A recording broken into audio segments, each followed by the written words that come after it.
Well, we're getting pretty close to our first question here, and so let's see. Abnormal thyroid nodules. Just received a report about abnormal thyroid nodules.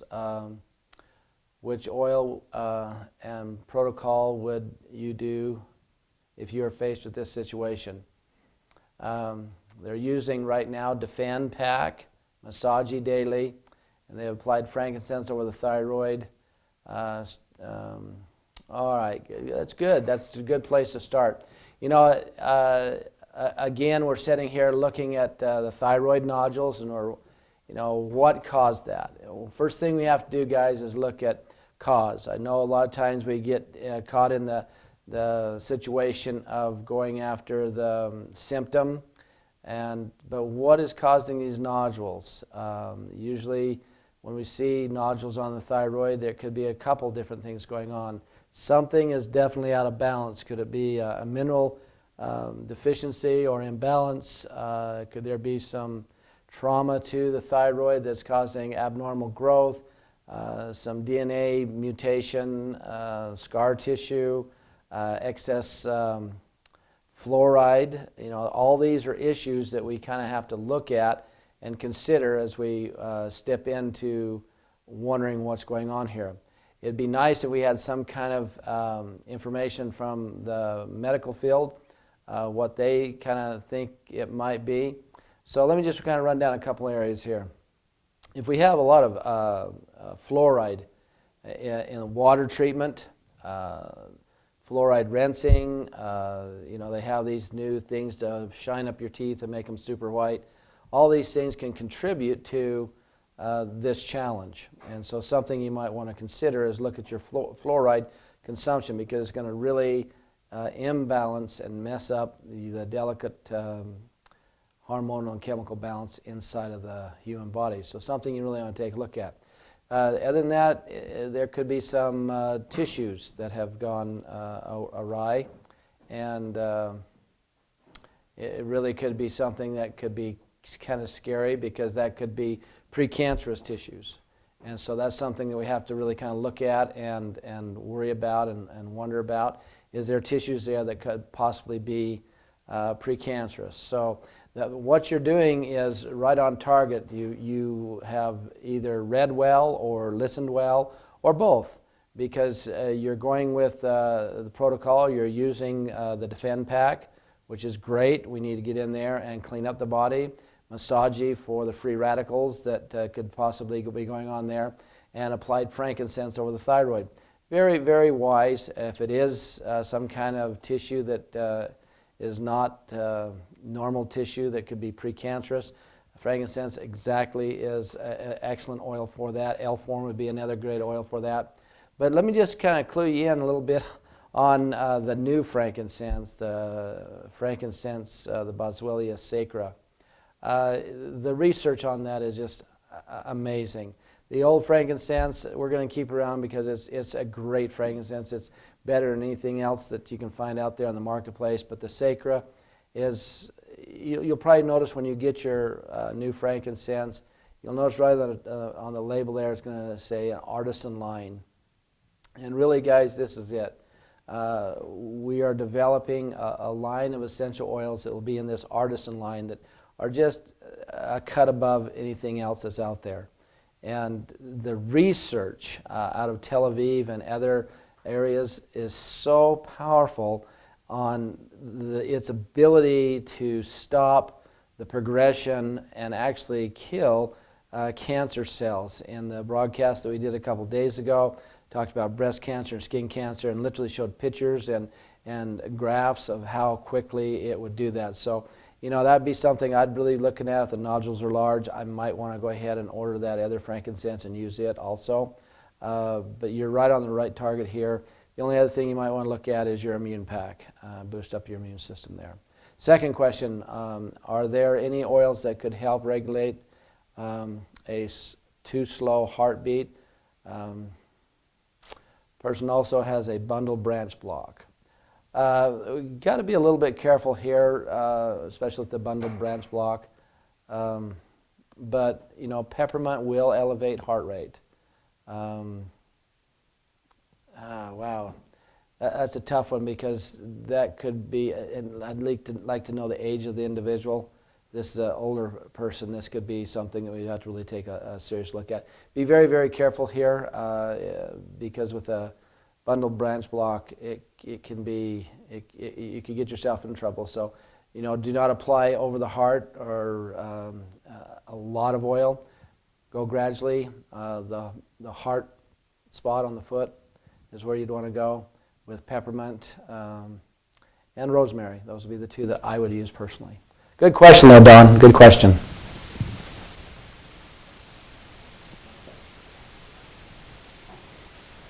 All right, here's our next question. All right. Peach tree, 4 years old. The peaches mold on the tree before ripe. What essential oil would you use to spray on the tree? And what schedule would you use? If we're molding on the tree before, we've got a fungus going on pretty bad. And so with that situation, wow, that's a new one for me, guys. I'm just thinking because mold, we must be in a very moist area too.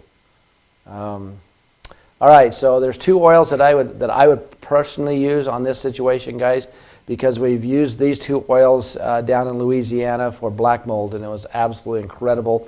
You can talk with Lisa Richard. She and her family just absolutely had some phenomenal success with mold, with the black mold. This kind of mold is kind of an aggressive mold too on the peaches. It'll actually take the entire fruit. So 2 oils, dill and oregano. And what I would do is I'd mix those 2 drops of oregano and 4 drops of dill in a pint of water and shake that up, and then I would spray the tree. I would do post-bloom, so after the bloom, as the petals are starting to fall off from the bloom, I would do post-bloom. And then when the fruit is probably about the size of a quarter, I would spray again. And then when the fruit is about the size of a golf ball, I'd spray again.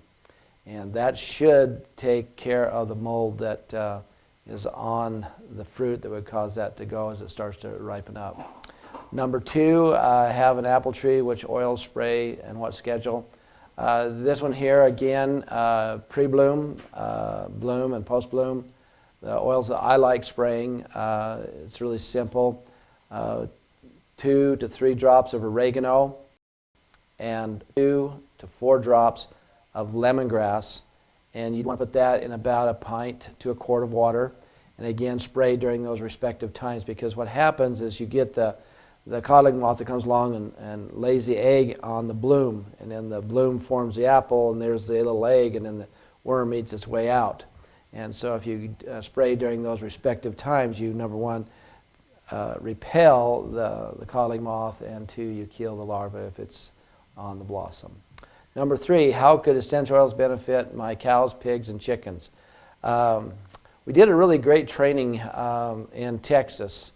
It was animal health training, and we probably ought to maybe do a whole training here first of the year on that, because we covered rabbits and ferrets and guinea pigs and chickens and cows and horses.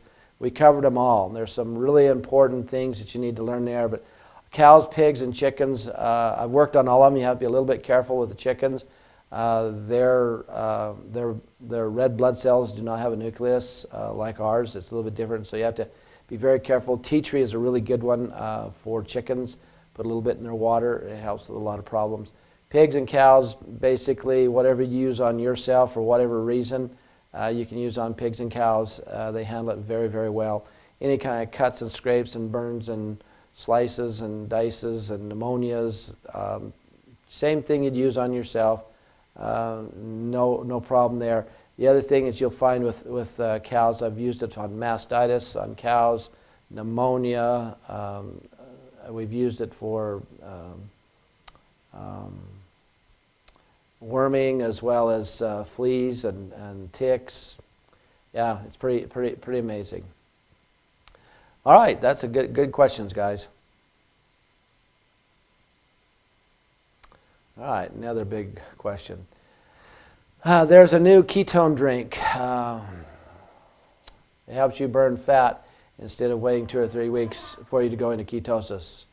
I have been having a really hard time getting back with Dr. Whiting's diet. I need to lose some more weight, and this product claims to help with PTDTS,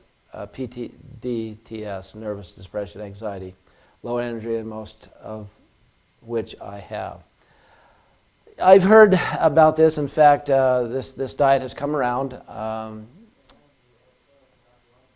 and we actually contacted Dr. Whiting and had him put together kind of an editorial for that. And yes, it will put you into ketosis, and yes, it'll burn fat really quick.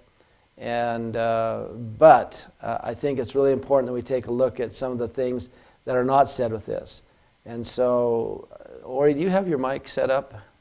Why don't you go ahead and read that. Guys, I think it's important that you really listen here, because there's a lot of things that are unknown. It's kind of like some of you that are country western folks have been following Blake Shelton after his divorce with Miranda Lambert.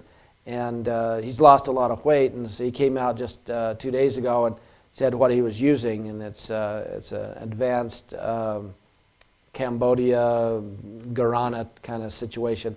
So I kind of looked it up to see what's going on, and boy, I'll tell you what, there are some really scary reviews on that can put you into bipolar manic depression and all kinds of problems. So sometimes new things that trick your body into doing things is not the best way to go. So Ori, go ahead and share that with them.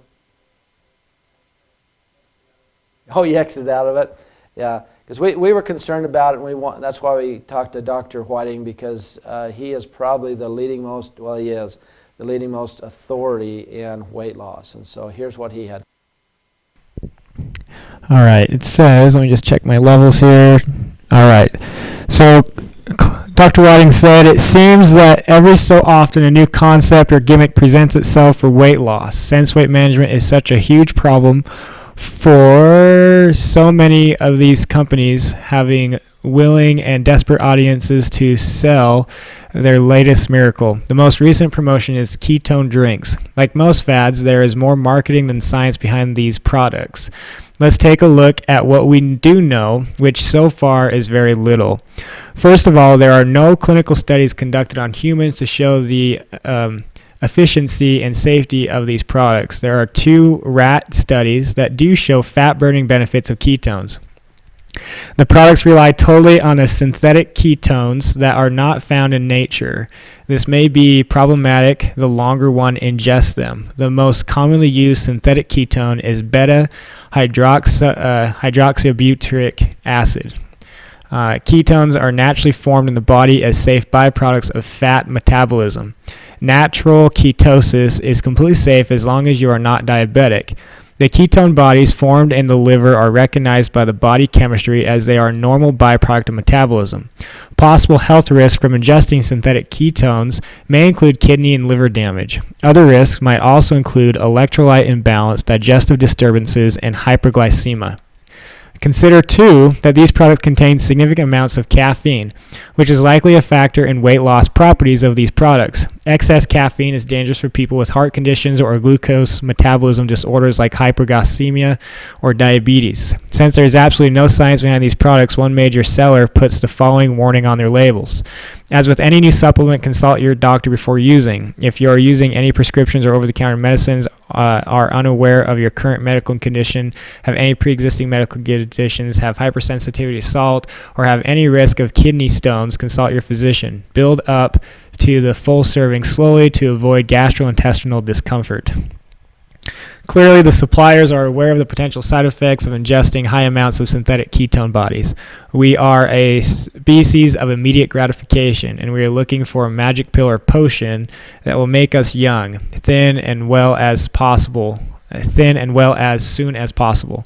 This has its serious potential complications. Nothing comes quickly without a price. That is why virtually all drugs have side effects. They produce results by an interpreting the natural process of the body instead of working with the body. Almost all drugs are synthetic. We urge you to consider the natural rhythm of your body and make the lifestyle changes necessary for a permanent weight loss and ongoing weight management. Any program that accelerates weight loss unnaturally will also allow you to regain that weight and more due to the damage these products have on your resting metabolism. In the past 40 years, I have seen hundreds of fads come and go. Each of them were either inefficient or ineffective for the majority of people or downright dangerous. Learn what your body needs, not what a marketing company tells you, and you will attain permanent weight management without having to permanently diet. It's a very good letter, and I concur with that 100%. But here's the thing we have to really take a look at, guys. There is nothing that pill will do to change a habit. If you have poor eating habits, and popping the pill is not going to change that. You'll continue with those poor eating habits. And so it's not a lifestyle change, it's a pill popping thing. And you'll pill pop the rest of your life, and then you run the risk, because there's not enough science on there, you'll run the risk of some organ saying, I can't do this any longer. And now you're going to be in a space, in a place possibly, that you don't want to be. And so I would proceed with great caution, just so you know. That's my take on it.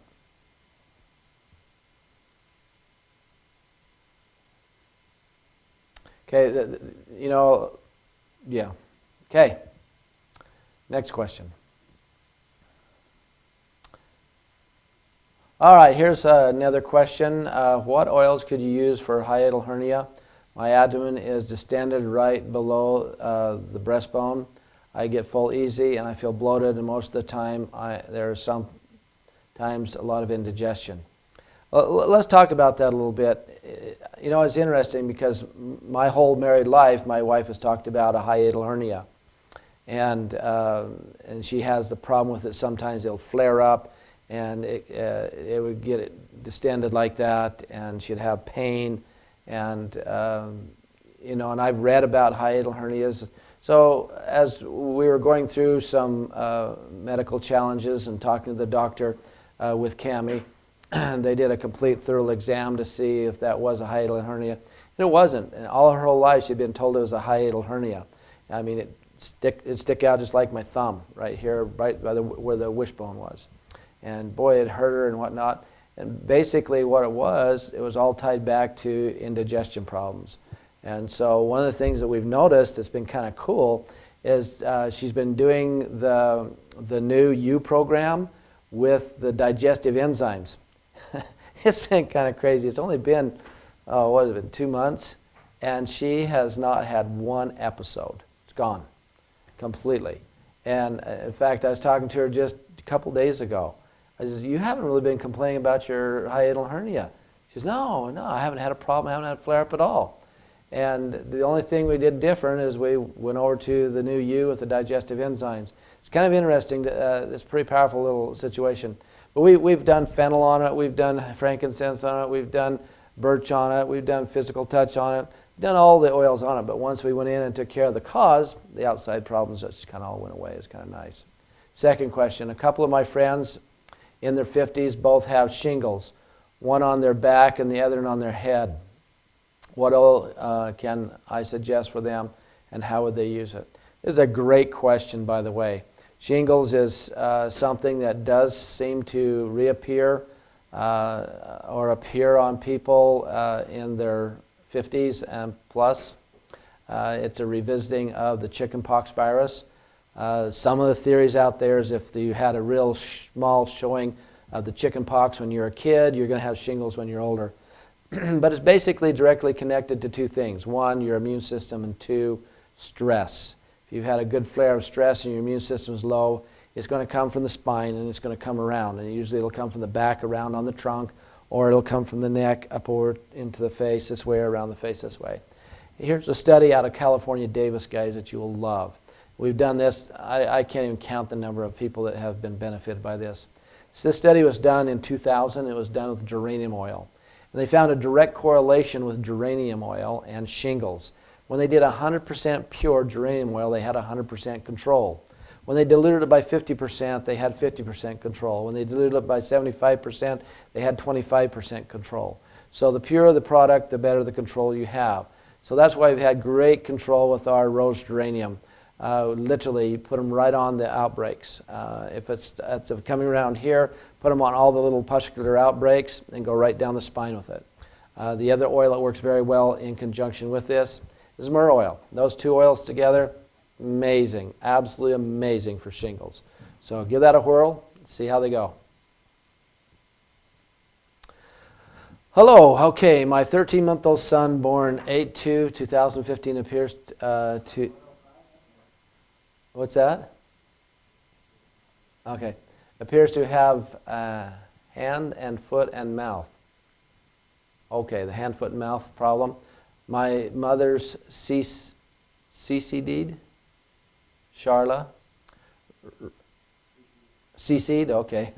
Recommended I email you to find out if you have any recommendations with using essential oils to help. We have lavender, frankincense, copaiba on hand, but we can also order if needed. I heard that you should never directly apply essential oils on an infant toddler, but dilute them in something else, such as coconut oil. Can you confirm if that is correct? I prefer to avoid antibiotics and only use when necessary. So any alternative recommendations? Okay, good. All righty, well, this is interesting. Hand, foot, and mouth disease. It's an interesting bacteria, and we're seeing more of it now. It used to not be as prevalent as we're seeing now. I know they had a fairly large outbreak here in Salt Lake City about 6 months ago. It was in the McKay Hospital, and every infant that went through there seemed to contract this. The hand, foot, and mouth has morphed into an L form, and so now we've got these little critters floating around in the air in the hospital, and children are contracting it right at the hospital area. So, you know, if this is my child, 13 months old, I'm assuming son, he's probably somewhere around 19 to 26 pounds right now. Once again, correct, we don't want to apply the oils undiluted on a child that age. We'd like to follow the recommendations from 0 to 24 months is a 75% dilution, from 24 to 36 a 50-50, and after 36 we can then look at applying it neat. You have lavender, frankincense, copaiba, 3 great oils. Lavender, just so you know, is amazing. Lavender is one of the best oils for thrush. And this here hand, mouth, and foot challenge is in kind of that same, it's not the same strain, but it's in the same difficulty of taking care of. And lavender is excellent on thrush. And so I would dilute the lavender 50% and Q-tip and apply on respective areas. I'd also go through a liver cleanse with the little guy. That's not too hard to do. A little eyedropper right down the mouth. They'll shake their head and wander around a little bit, but it would really be good to kind of get the immune system back up working on that. If there's any kind of lesions or something that's going on with that, the frankincense, the copaiba would be great to help soothe and calm that. The only other oil that I could recommend here, since this is probably an L form, would be the L form oil. Good question. And I would do that a couple times a day. All right, next question. I had a total thyroid endectomy. Is that what that is? How does it say that? Due to cancer. Endectomy, yeah. I was wondering, what oils would you suggest to use? I have brain fog and fatigue. I'm assuming when they took the thyroid out, they probably radiated the area. And there's a possibility, sometimes I've seen them pull, well, let's see, I'm trying to remember back. It's been a while since I've dealt with one of these. They either cut it out or if they're going to kill the thyroid, then they hit it with real high iodine. So they probably pulled this out, took the thyroid out, and then they probably did radiation. And so you're going to have some challenges with that, the brain fog in regards to that. Do the liver cleanse. Do your Defend Pack. You need to get that going. Be very faithful every morning, just like clockwork. Your Massagey, and on the location where you had the thyroid removed, I would use the new frankincense. Absolutely, yeah, amazing. Okay. Well, these are some pretty good questions. All right. Would there be a caution in using essential oil of cedar and juniper oil? Question. Board certified physician. Okay, yeah, I know what he's talking about here. Okay. This type of juniper tree that he's referring to is called red Texas. It's Juniperus virginius texii or something like that. Dr. Price was talking to me about it. It's a invasive species, and it is literally taking over the ground in East Texas by 5 acres a month or something. It's crazy what it's doing, and they're having a hard time controlling it. And they're actually found, of course, that it produces an essential oil, so a lot of companies have jumped on the bandwagon. They're getting it cheap, and they're selling it as cedarwood oil. It does have some research on it for cancer, but it also is liver toxic, so you have to be careful with that. So make sure that you're not using the Virginia, the Atlas, as long as it's not the red cedar, you'd be all right there. The juniper, here's another one you have to worry about. There are companies out there that sell juniper oil. There's one right here in Utah that does that, and they actually harvest the trees right here in Utah, distill the oil, and sell it as juniper oil. And it is really not even juniper at all. It's a transitional tree. It is a juniper and a cedar cross. And according to the horticultural department at BYU, very dangerous oil.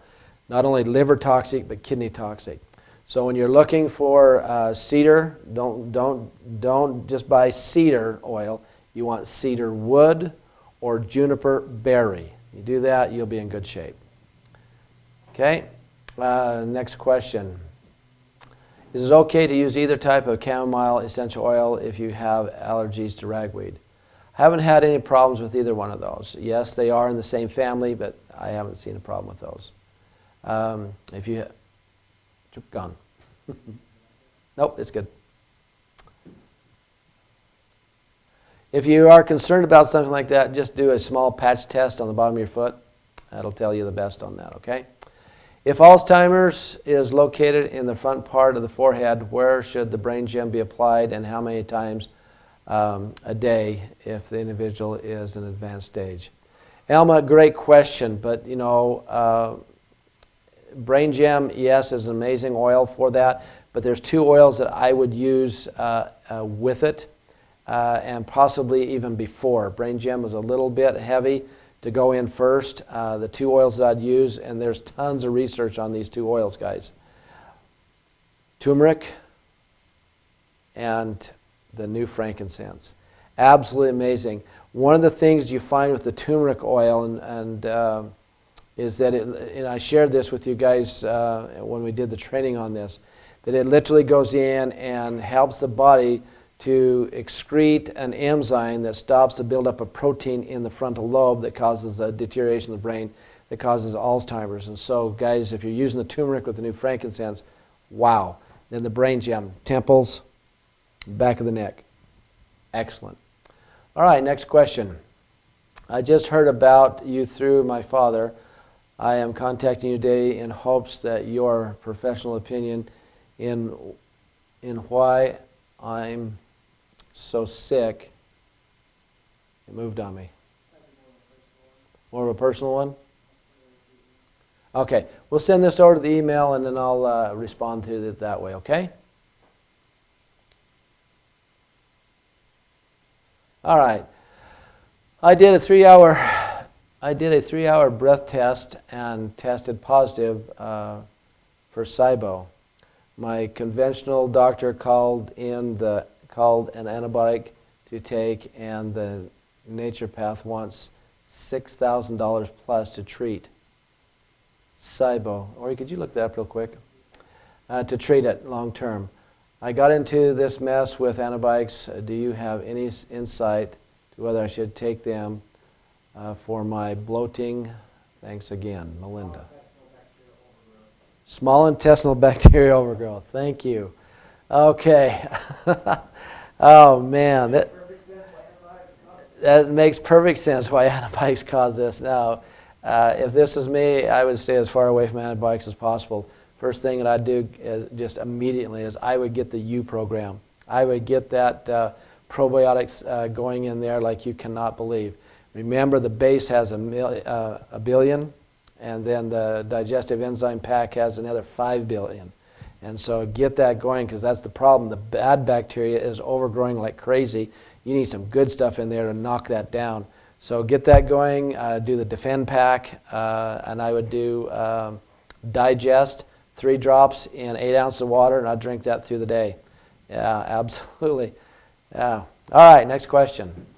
Wow, that makes sense.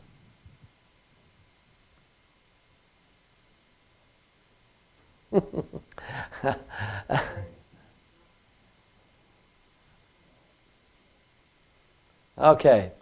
In November, the Kaleidoscope, there was a well-written article on the benefits of proper cleansing with Be Young products. We know the why cleanse and with who. Be Young, of course. However, we're left hanging as to which products and how to do a proper cleanse, especially on a deep cellular level and without disturbing your life, as the article emphasizes. So my question is, and ensure all of your readers would like to know, will you send out part 2 article on how would you cleanse with Be Young Way, following the protocol? That's a really good idea. That'd be a good follow-up one. We'll do that. And so here's what I'll do. I'll just give you just a little heads up real quick, guys, here. First thing that we want to do really is you really should do a colon cleanse. And so we have Smart Cleanse product. And so you can do either the 3-day cleanse or the 14-day cleanse. I recommend the 14-day cleanse because it's not as hard to do. If you do the 3-day cleanse, it's pretty, you go without eating and you just take the supplement and water for 3 days. And it's pretty rough. I've done it. The first day, you want to die. The second day, you did die. And the third day, you actually feel pretty good. The 14-day cleanse is a little bit different. It's a little easier. But when you come off from it, don't do a crazy thing like sit down and eat a 8-ounce steak. You'll want to die after that. So do a colon cleanse, and then you want to start the liver cleanse and get the liver going really well. And then I like doing also a digestion cleanse along with the liver cleanse, and then the final cleanse would be your parasite cleanse. And so that's kind of the direction you want to go. A person should do a parasite cleanse every quarter anyway, because we are coming in contact with that. But we'll do a follow-up on you. That's a really good question.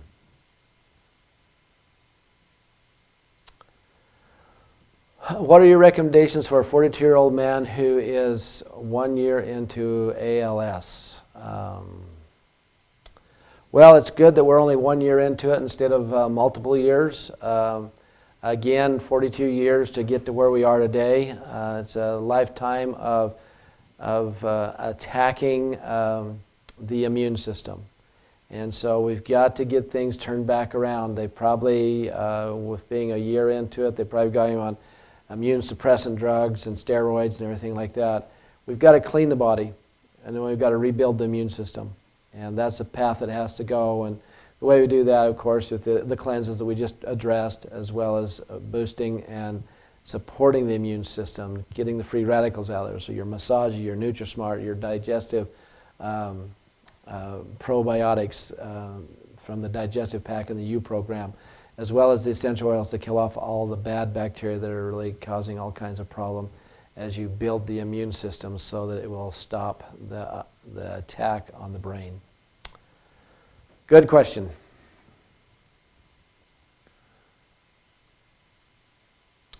Just had surgery on my hand and I'm having some scar tissue. Would like to get rid of it. What is a good essential oil for massaging? Anna, you know, I can speak this really well. I've done a lot of research and development on my own personal body in regards to scar tissue. I've cut myself open more times than I need to remind myself of. Old scar tissue that has been formed and been on your body for a long period of time, 3 oils. Lavender, frankincense, and helichrysum. New scars, lavender, frankincense, and helichrysum. You might want to add copaiba in there also. But those are the best. Massage them on just many times as you can remember. I like layering them, works well. Years ago when I went to a workshop with you, you had just come out with the oil defense. If I remember correctly, you said that it was very good for cancer. Is that right, or is my memory failing me? And are there any other oils effective to fighting cancer? I'd appreciate the help.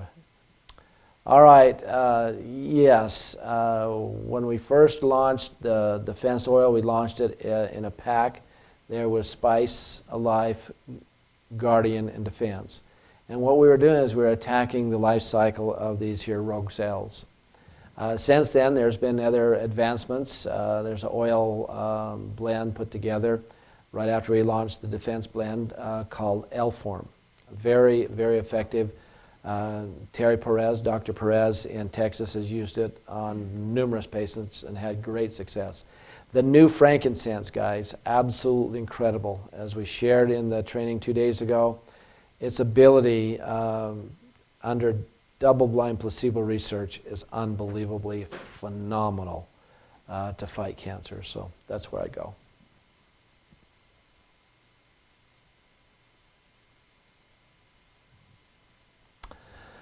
Hi, Ori and Dana. Which oil for restless leg syndromes and how to apply?